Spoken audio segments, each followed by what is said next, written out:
Direct signing এর মাধ্যমে Dhaka Capitals যে চারজন ক্রিকেটারকে দলে ভিড়িয়েছে, চারজনই জেনুইন ম্যাচ উইনার। তাসকিন আহমেদের একটা স্পেল ম্যাচের চিত্র পাল্টে দিতে পারে, সাইফ হাসানের একটা ইনিংস ঢাকাকে ম্যাচ জেতাতে পারে, অ্যালেক্স হেলসের ব্যাপারে নতুন করে বলার কিছু নাই, এবং উসমান খান তিনিও আসলে ম্যাচ উইনিং নক খেলতেই পারেন।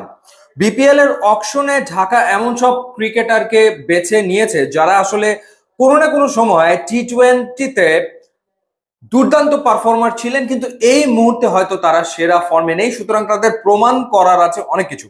শুরুটা করা যেতে পারে শামীম পাটোয়ারিকে দিয়ে। শামীম পাটোয়ারি দল থেকে বাদ পড়েছিলেন, ন্যাশনাল টিম থেকে বাদ পড়েছিলেন, আবারও তিনি দলভুক্ত হয়েছেন যখন লিটন কুমার দাস প্রেস কনফারেন্সে বললো যে শামীম থাকলে দলে ভালো হতো। তারপরে থার্ড টি-20তে আয়ারল্যান্ডের বিপক্ষে আবার শামীমকে দলে আনা হয়েছে।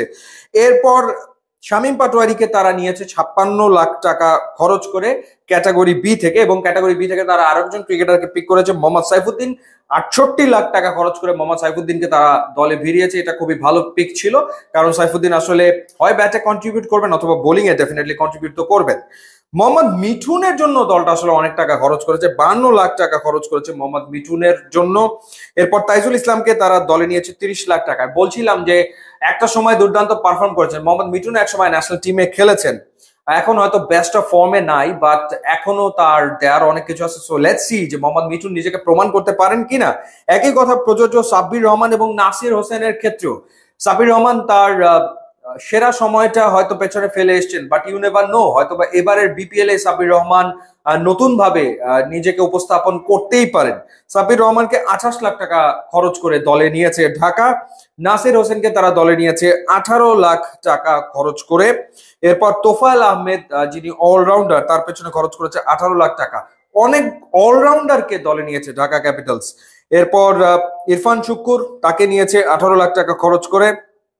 আব্দুল্লাহ আল মামুন, তার পেছনে খরচ করেছে 14 লাখ। ইয়াংস্টার মারুফ মৃধা আন্ডার-19 থেকে উঠে আসা ফাস্ট বোলার, তাকে নিয়েছে 14 লাখ টাকা খরচ করে। দাসুন সানাকাকে নিয়েছে, শ্রীলঙ্কান দাসুন সানাকাকে তারা $55,000 খরচ করে দলে নিয়েছে। এছাড়া জায়দুল্লাহ নামের একজনকে নিয়েছে 11 লাখ টাকা খরচ করে। আফগানিস্তানের ক্রিকেটার জুবাইর উল্লাহ আকবর, যিনিও আসলে অলরাউন্ডার, তাকে নিয়েছে $20,000 খরচ করে।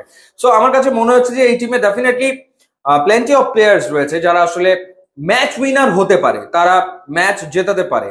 ইনফ্যাক্ট লাস্ট সিজনে শামীম পাটোয়ারি কিন্তু বিপিএল এ দুর্দান্ত পারফর্ম করেছে।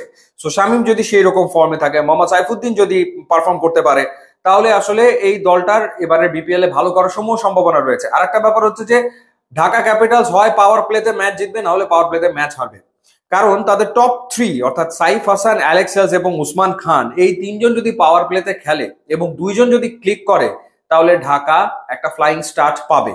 আর যদি ঢাকা পাওয়ার প্লেতে উইকেট হারিয়ে বসে, তখন মিডল অর্ডারের উপরে নির্ভর করতে হবে। সেখানে মিডল অর্ডারে থাকবেন শামীম পাটোয়ারি, মোহাম্মদ মিথুন, এরপর সাব্বির রহমান, এবং হচ্ছে সাব্বির রহমান থাকবেন। নাসির হোসেনকে খেলালে নাসির হোসেন থাকবেন। তাদের উপরে আসলে ডিপেন্ড করতে হবে। সো ওভারঅল ঢাকা টিম খারাপ না, ডেফিনেটলি ভালো রেজাল্ট তারা করতেই পারে। প্লেয়ারদের প্রমাণ করার আছে অনেক কিছু। সো লেটস সি এই প্লেয়াররা তাদের প্রমাণ করতে পারে কিনা। এবং এর ভেতরে অনেকেই রয়েছেন যারা যদি নিজেদেরকে প্রমাণ করতে পারেন, স্পেশালি সাব্বির কিংবা নাসির, স্পেশালি সাব্বির, তার জন্য আবার হয়তো বা জাতীয় দলের দরজা খুললেও খুলতে পারে। সুতরাং এটা একটা ভালো অপরচুনিটি। ইউটিউব এবং ইনস্টাগ্রাম লিঙ্ক দেওয়া আছে, আপনারা যোগ দিলে খুবই খুশি হব। And thanks for watching.